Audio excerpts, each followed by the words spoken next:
Kesetiaan dan ketaatan wanita pilihan. Dalam hal ini kasusnya adalah Ruth begitu. Kalau kita mau jujur dan kita berpatokan pada firman Tuhan, semua manusia pada dasarnya tidak ada baik, tidak ada yang baik, dan juga tidak ada yang benar. Dalam Roma 3 ayat 9 dikatakan, jadi bagaimana? Adakah kita mempunyai kelebihan daripada orang lain? Sama sekali tidak. Sebab di atas telah kita tuduh baik orang Yahudi maupun orang Yunani bahwa mereka semua ada di bawah kuasa dosa.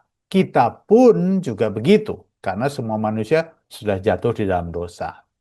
Seperti ada tertulis, tidak ada yang benar, seorang pun tidak. Tidak ada seorang pun yang berakal budi, tidak ada seorang pun yang mencari Allah. Penting ini, tidak ada seorang pun yang mencari Allah. Pada dasarnya, kalau manusia dibiarkan sendiri, berjalan sendiri, maka tidak ada seorang pun yang mencari Allah, mencari kehendak Allah. Semua orang telah menyeleweng. Mereka semua tidak berguna, tidak ada yang berbuat baik, seorang pun tidak. Ah, masa iya begitu sih, nggak ada yang baik? Tuh. Saya lihat kok banyak orang baik begitu ya. Nah, itu dari kacamata kita.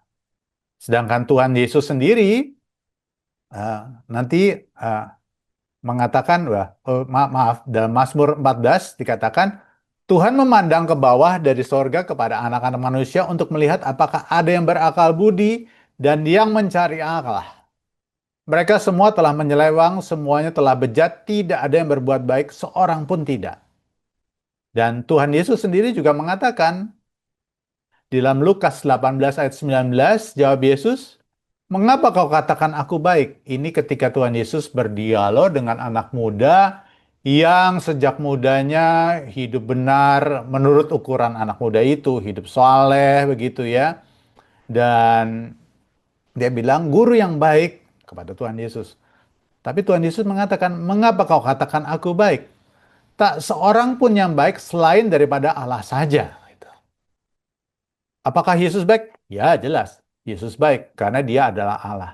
Tapi di luar itu tidak ada yang baik. Karena pada dasarnya manusia itu memang punya kecenderungan untuk melakukan kehendaknya sendiri. Tidak mencari Tuhan. Kalau Tuhan tidak menolong di dalam hati, di dalam diri seseorang, maka manusia tidak akan mencari Allah. Ini fakta begitu. Allah yang memulai dan mengerjakan yang baik di dalam diri kita. Dalam Filipi 2 ayat 13 dikatakan, karena Allah lah yang mengerjakan di dalam kamu, baik kemauan maupun pekerjaan menurut kerelaannya, menurut kehendaknya, menurut rencananya. Jadi kalau kita punya niat baik, kita punya kerinduan mencari Allah, kita mau melakukan kebenaran, kita mau bersekutu dengan Dia, itu karena Allah lah yang menginisiasi, yang memulainya di dalam diri kita. Allah yang memberikan kerinduan di dalam diri kita. Tinggal masalahnya bagaimana kita meresponinya. Jadi Allah lah yang memulai hal yang baik di dalam diri kita. Karena tadi kita mengacu di atas bahwa sebetulnya ketika manusia berdiri sendiri tanpa intervensi Tuhan, tidak ada yang baik.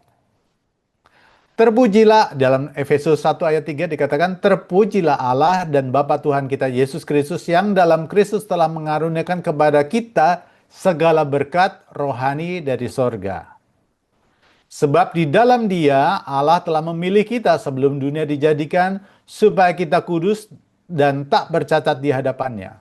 Maksudnya supaya kita kudus adalah supaya kita terpisah dari dunia, tidak sama dengan dunia, tapi hidup seturut dengan kehendak Allah oleh pimpinan Roh Kudus. Jadi, kalau kita bisa hidup benar dan mempunyai tujuan yang baik, itu karena Allah lah yang telah menanamkannya di dalam diri kita. Taat dan setia oleh karena kasih. Oke, ada nggak yang taat bukan oleh karena kasih? Ada, karena kepepet.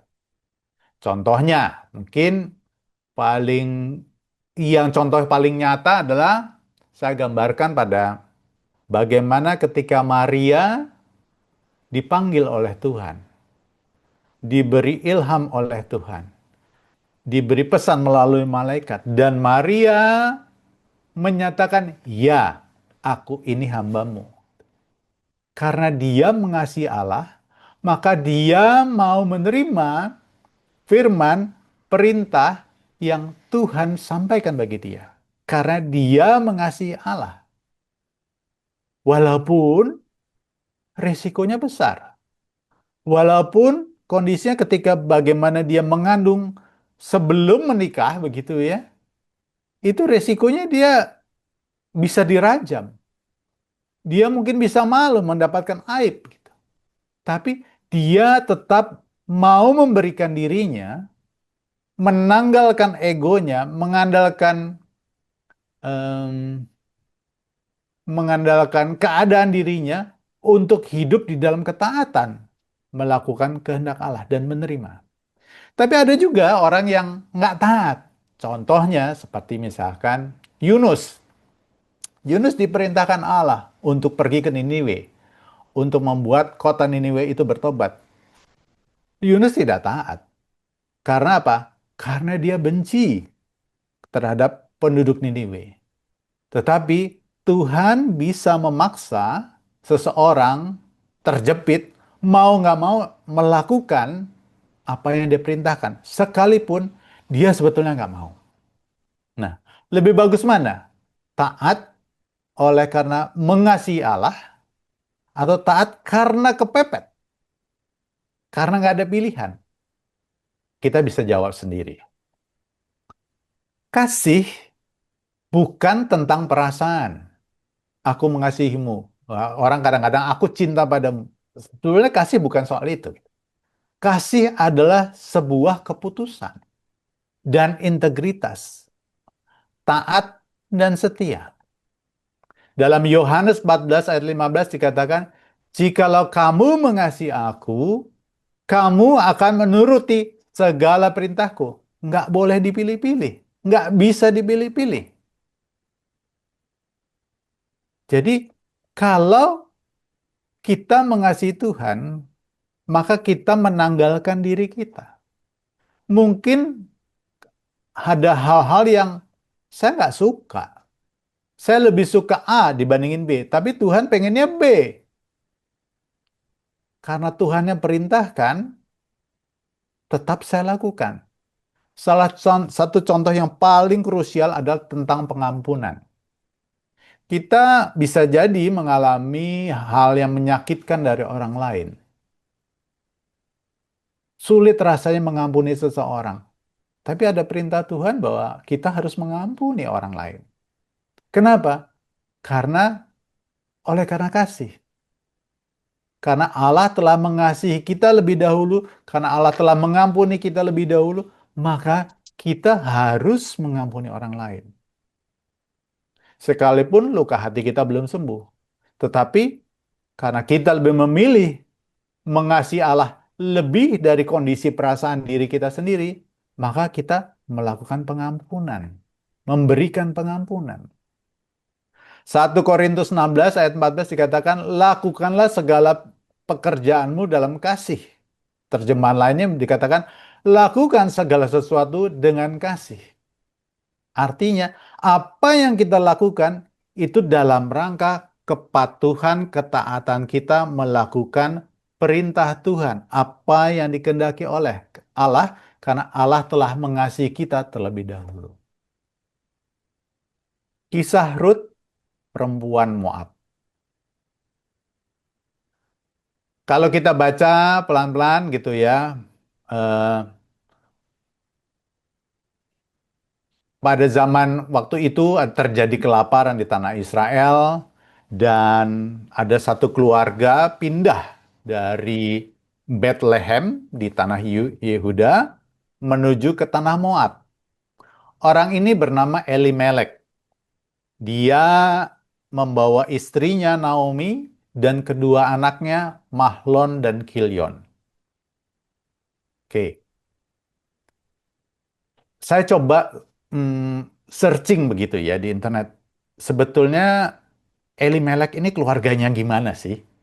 Kenapa dia kok sampai memutuskan untuk pergi dari Bethlehem ke daerah lain, ke Moab, di mana rata-rata penduduk Moab itu tidak mengenal Allah atau menyembah ilah-ilah lain, berhala-berhala.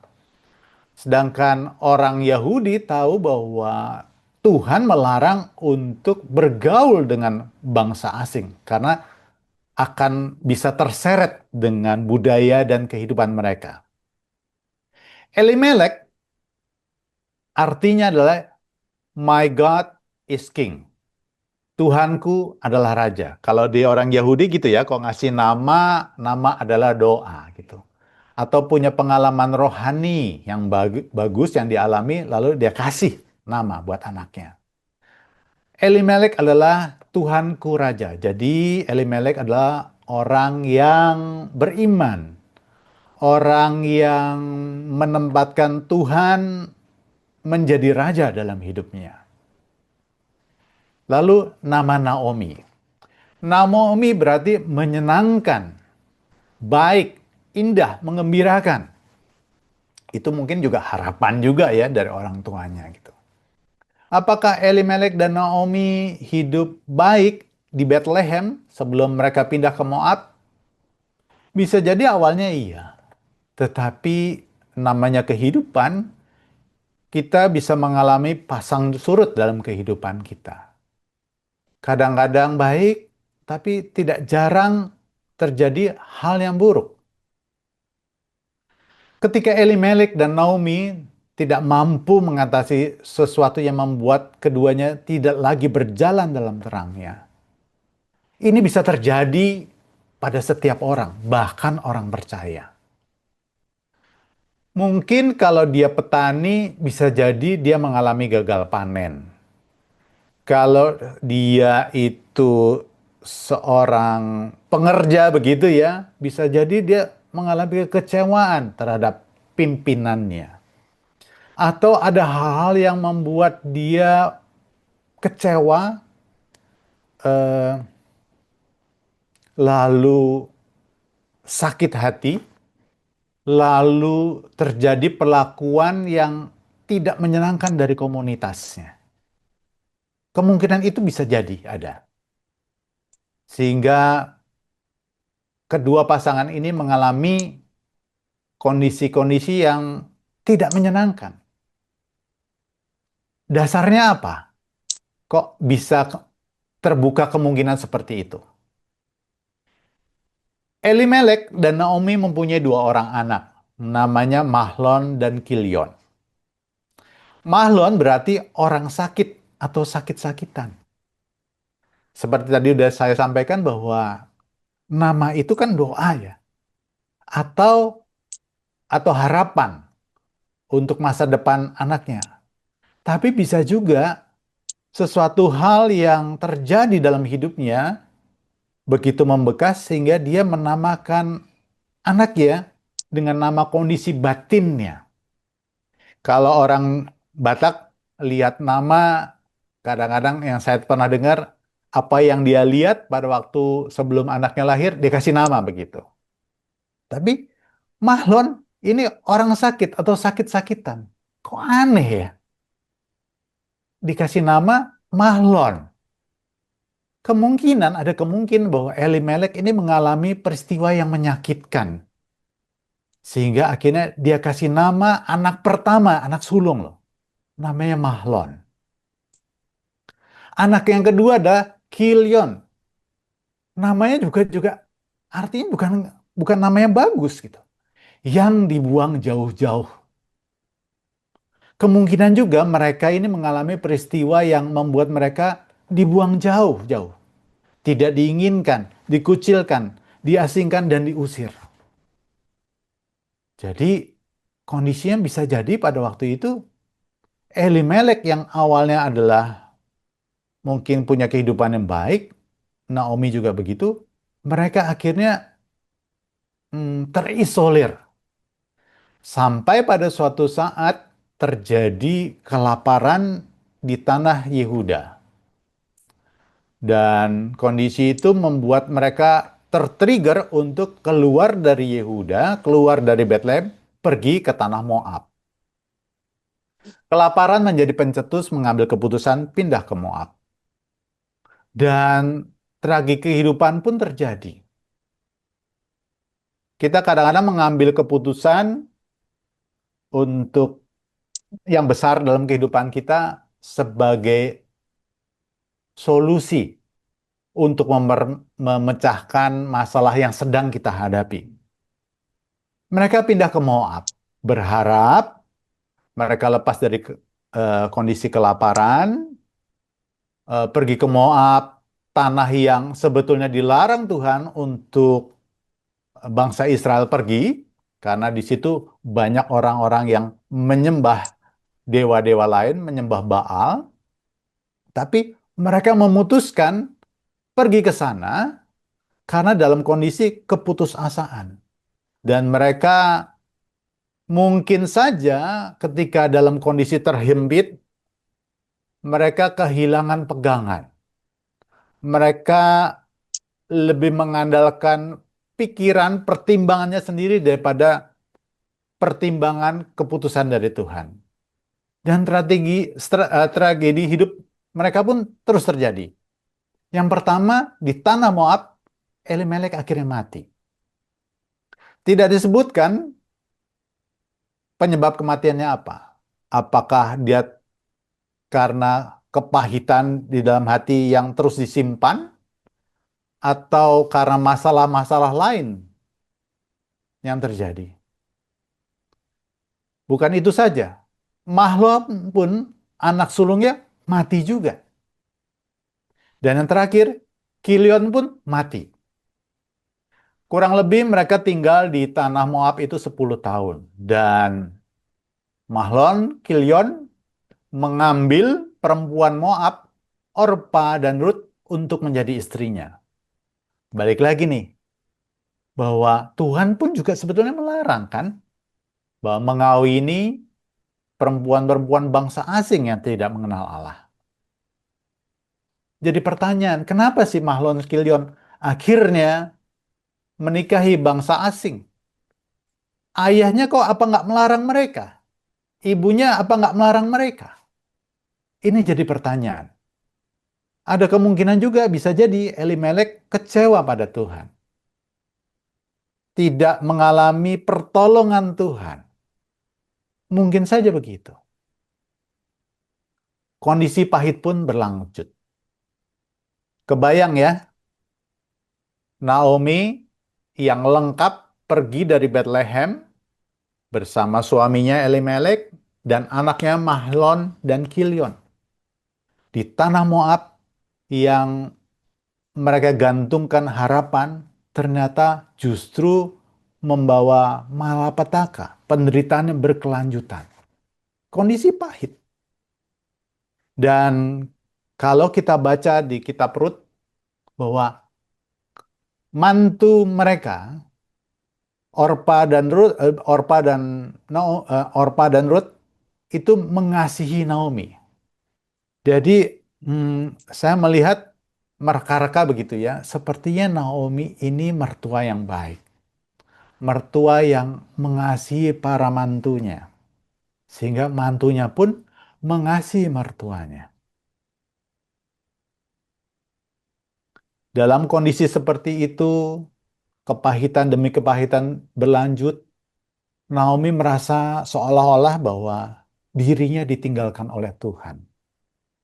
Mungkin dia merasa bahwa aku telah mengambil keputusan yang salah, pergi ke Moab. Sekarang aku dihukum oleh Tuhan. Perasaannya seperti itu. Aku mengalami penghukuman oleh Tuhan. Tuhan menentang aku. Tuhan menjadi pihak yang melawan aku. Pahit sekali. Apakah benar begitu? Enggak. Allah tetap setia.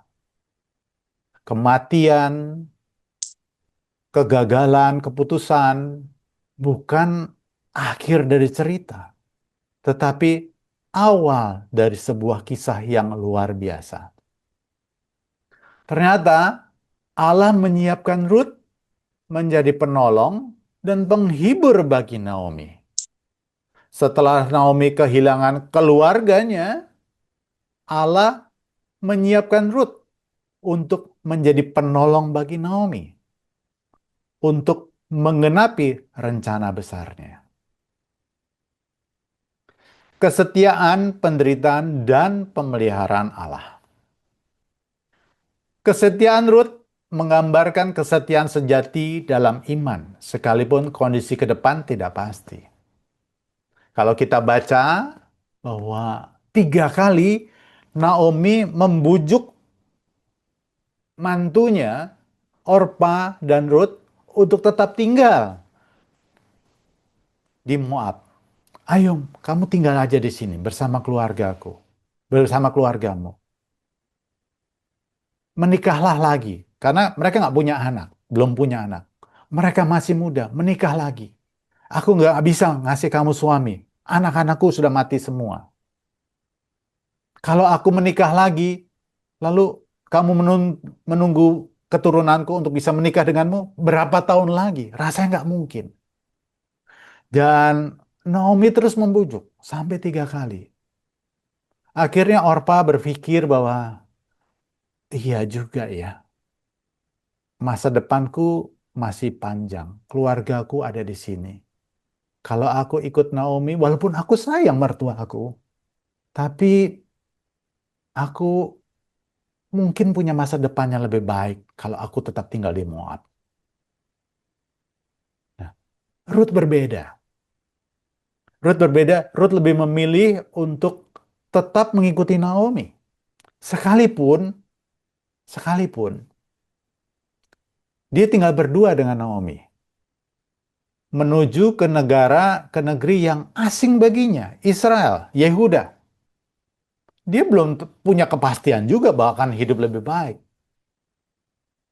Apakah Ruth orang baik?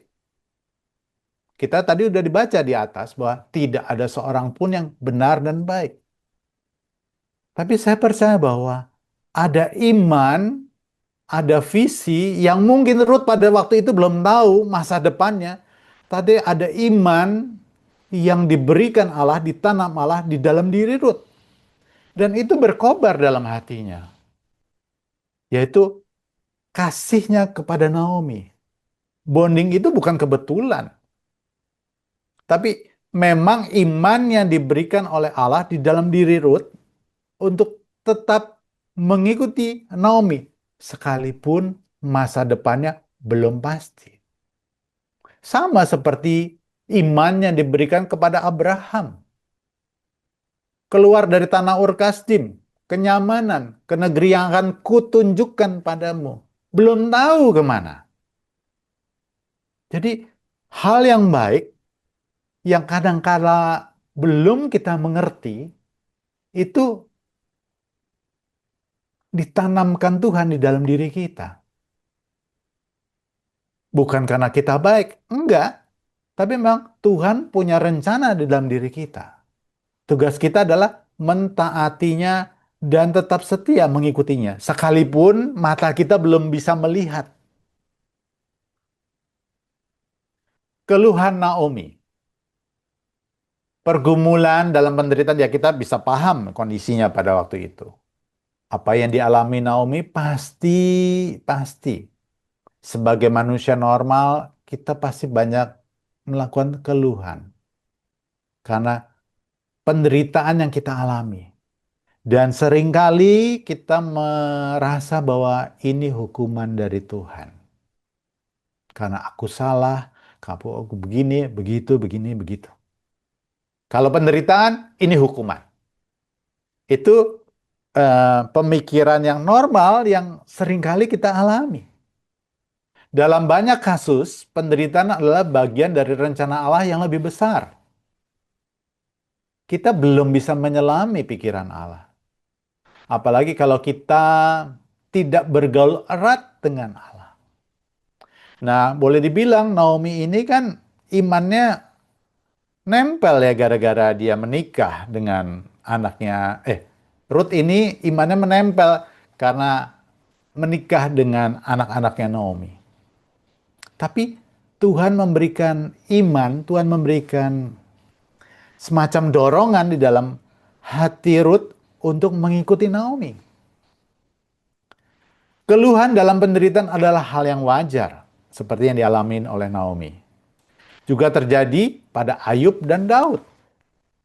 Wajar ketika mengalami tekanan, penderitaan, ada keluhan di dalam diri kita.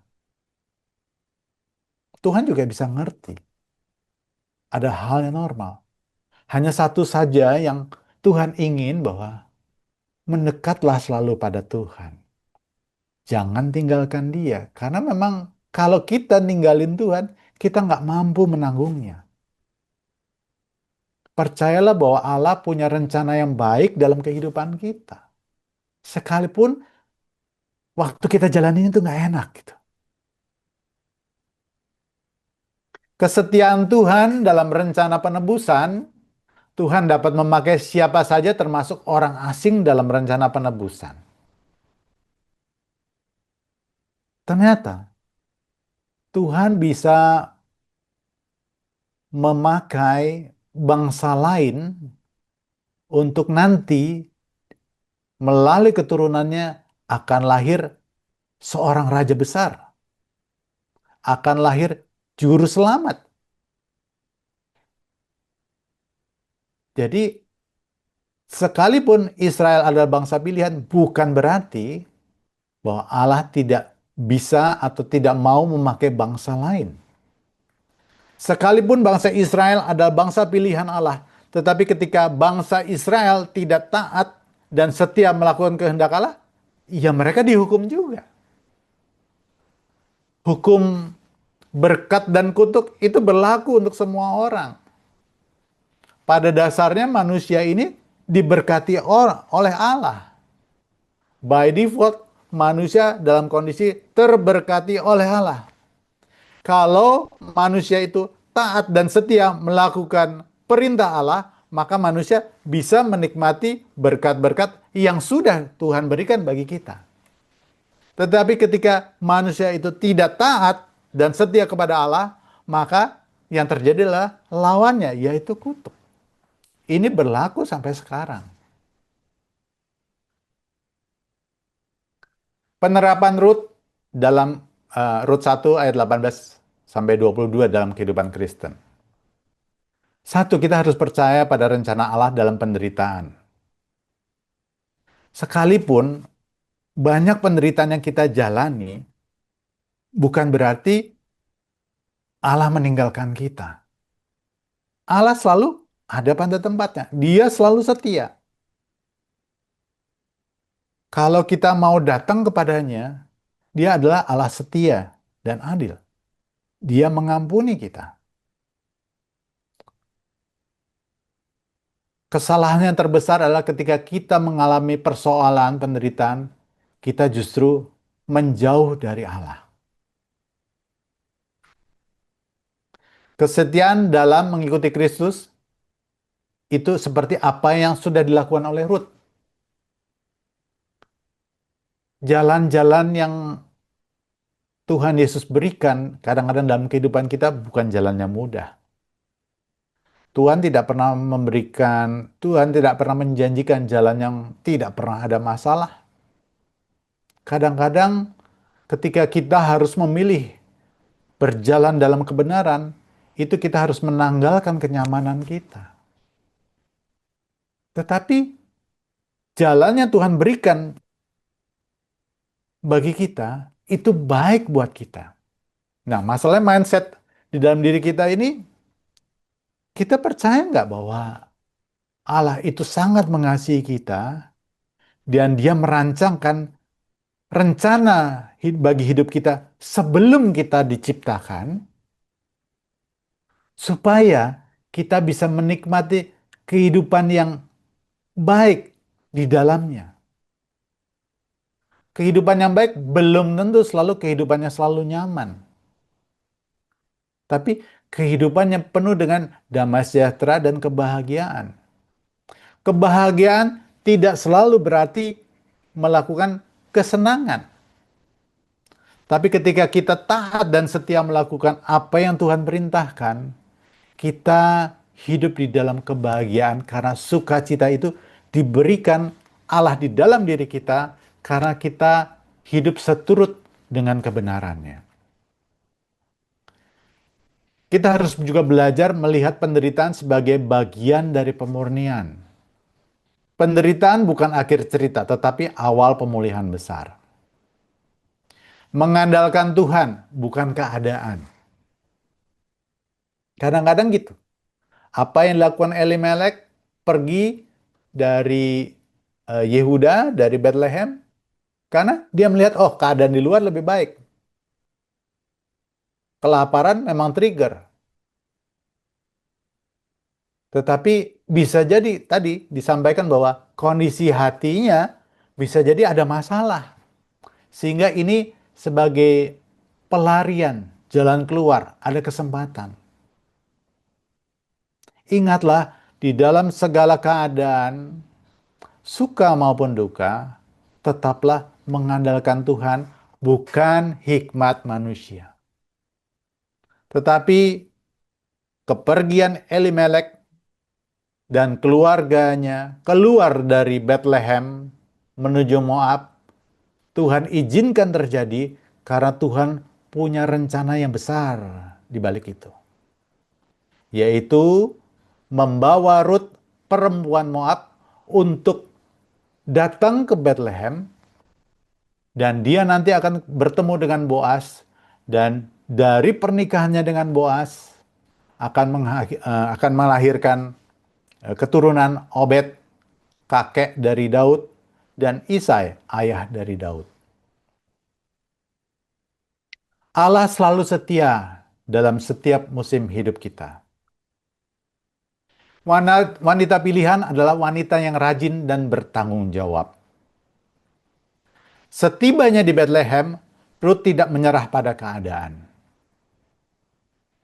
Dan bukan kebetulan ketika Ruth dan Naomi tiba di Bethlehem, waktu itu adalah waktu musim awal panen.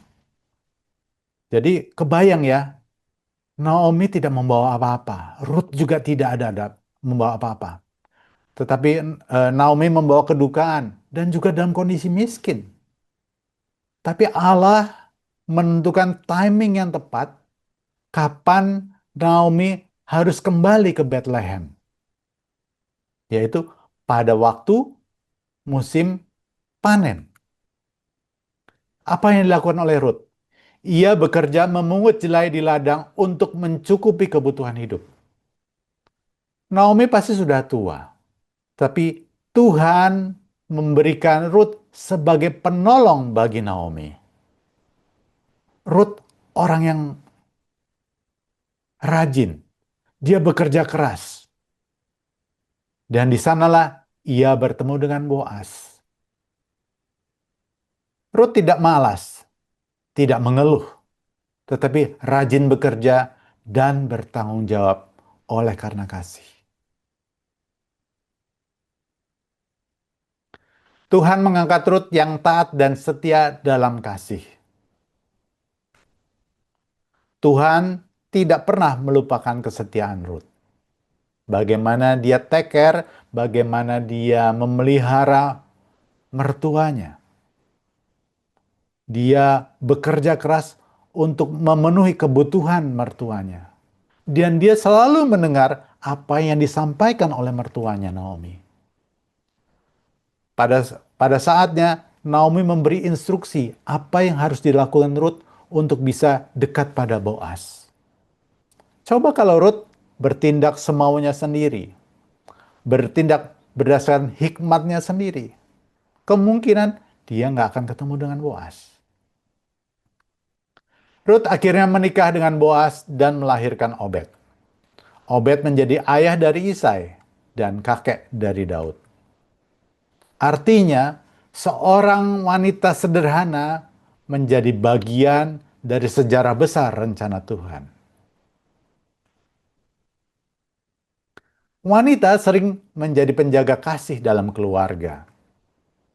Kesetiaan seorang wanita dapat satu, memulihkan keluarga, menguatkan suami.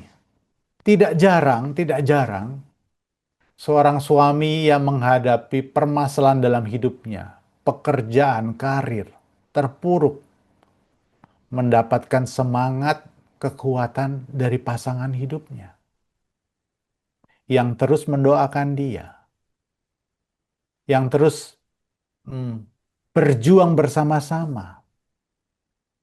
Bagaimana dia mengatur keuangan, bagaimana dia mendidik anak-anaknya, bagaimana dia membantu.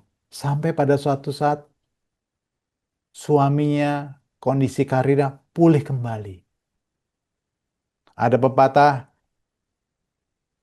di balik seorang suami yang hebat ada wanita yang kuat. Menopang anak-anaknya. Tidak jarang dan tidak sedikit anak-anak yang sukses itu karena ada seorang ibu yang selalu berdoa bagi anak-anaknya. Seorang ibu yang berjuang bagaimana bisa menyekolahkan anak-anaknya. Kadang-kadang anak-anaknya nggak ngerti. Kadang-kadang anaknya bandel. Kadang-kadang anak-anak kurang ajar. Tapi kasih ibu yang tidak ingin melihat masa depan anak-anaknya menjadi buruk, dia tetap bertahan. Tuhan memberikan kekuatan pada seorang ibu untuk terus mendoakan anak-anaknya. Dan mungkin baru di kemudian hari, anak-anak itu baru paham bagaimana perjuangan seorang ibu yang tekun berdoa, mendoakan dia sampai besar, sampai sukses. Kesadaran tentang perjuangan itu seringkali sebagai anak baru bisa paham setelah anak itu menjadi orang tua. Saya juga ngalamin begitu. Bagaimana saya bisa melihat perjuangan orang tua saya. Kita harus pindah-pindah rumah demi dapat uang lebih untuk bisa menyekolahkan kita. Dulu saya nggak tahu. Ngapain ya pindah sampai berkali-kali itu. Supaya pindah ke tempat yang lain yang lebih murah. Supaya dapat uang lebih. Untuk kita bisa nyekolahin kita. Saya baru tahu setelah saya menjadi orang tua. Menjadi berkat bagi generasi. Dari kehidupan Ruth kita belajar. Jadilah wanita yang taat dan setia. Ketaatan dan kesetiaan lebih berharga daripada kemampuan. Ketaatan dan kesetiaan pada siapa sih? Kepada kehendak Tuhan. Jauh lebih besar.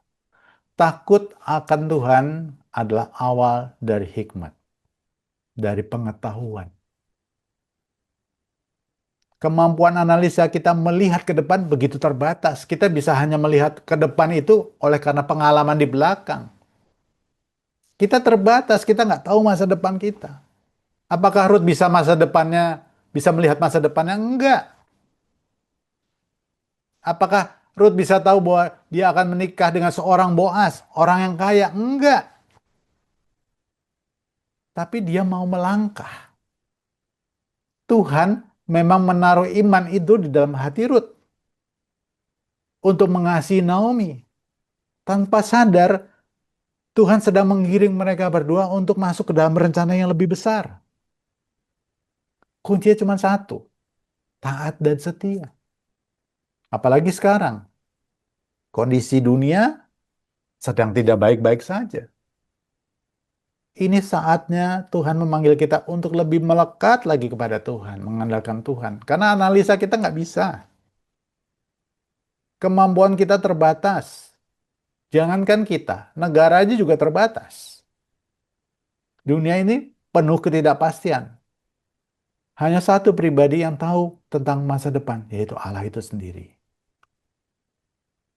Jadilah wanita yang kuat dalam iman. Iman adalah kepatuhan, ketaatan, melakukan kehendak Allah. Keadaan bisa jadi sulit, sepertinya tidak ada harapan.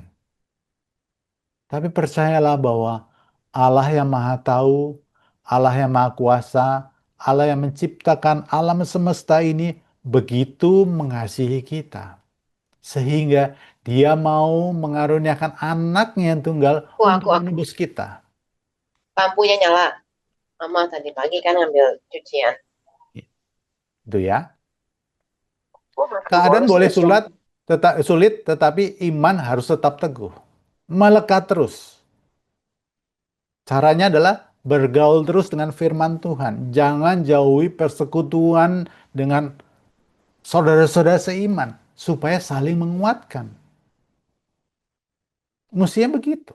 Jangan ambil keputusan sendiri tanpa selalu bertanya pada Tuhan. Saya saya kagum dengan Daud. Daud dalam segala keadaan sebelum mengambil keputusan selalu bertanya pada Tuhan. Itu sebabnya Tuhan sangat mengasihi Daud. Karena Daud itu sungguh-sungguh mengandalkan Tuhan. Dan ketika dia tidak mengandalkan Tuhan, dia jatuh di dalam dosa. Ketika dia semuanya berperang, dia tinggal di istana karena merasa bahwa, oh, anak buahku sanggup mengalahkan musuh. Udahlah, mereka pergi aja. Ketika santai-santai, justru dia jatuh di dalam dosa.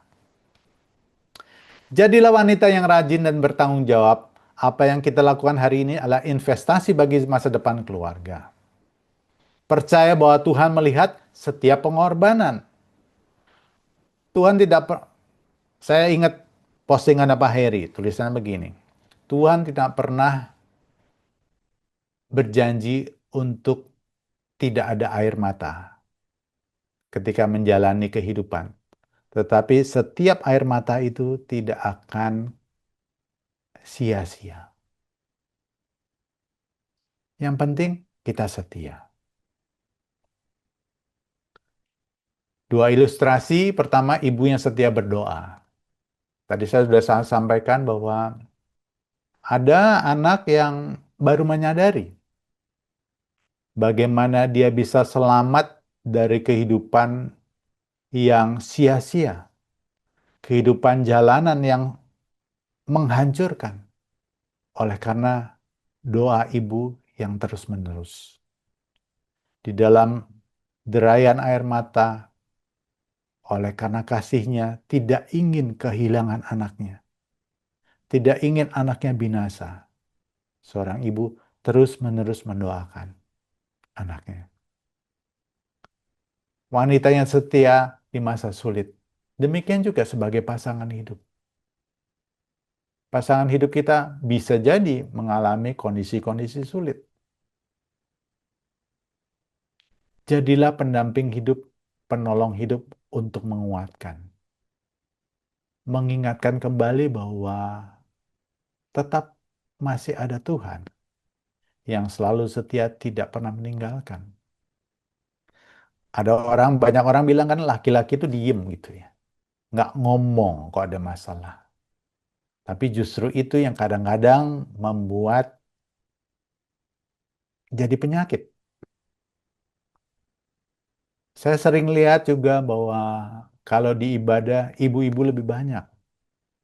Ibu-ibu lebih punya hati untuk mendekat kepada Tuhan.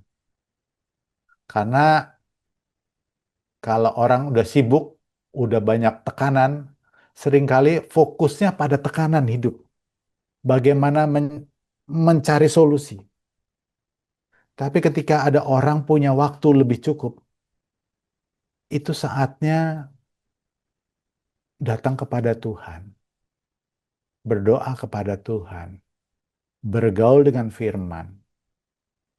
meminta hikmat dari Tuhan dan memberi keteduhan di dalam keluarga. Ibu punya peran yang besar di dalam keluarga sebagai penopang, sebagai penolong. Oke, sebelum kita selesaikan, ada satu lagu yang mungkin bisa kita dengarkan.